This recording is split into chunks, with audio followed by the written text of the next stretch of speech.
Happy solstice, kids! It's the winter solstice in the north, summer in the south, shortest day, longest night, the most dark, where we have to turn within and find the light that's inside of us because it's not being reflected outside as much. In fact, I love this about astrology.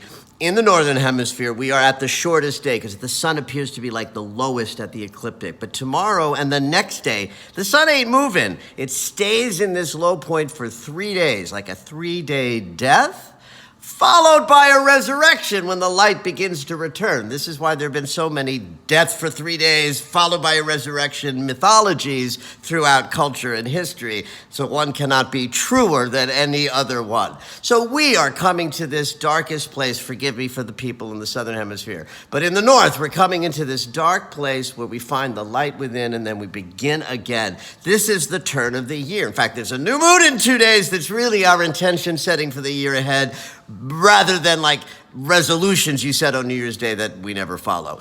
We are in the darkest, most fertile moment. In 2 days, we set intentions for the year ahead, and we honor this low light outside so we find the light within. That's a powerful thing to do, even if it's just a passing thought. That's what today's winter solstice in the north is all about. Find your inner light and get ready to begin sharing it again in a few days with that new moon that carries us into next year.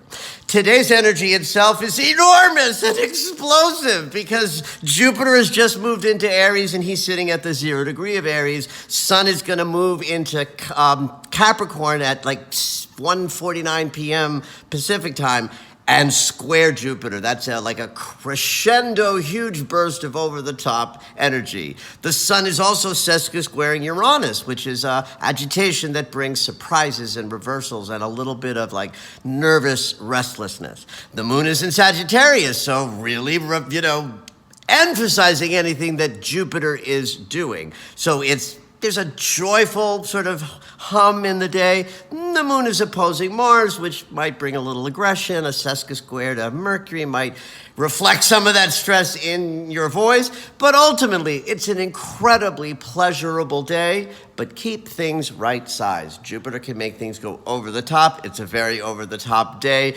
Have at that. Find the light within. Get ready to set intentions and have at it, kids.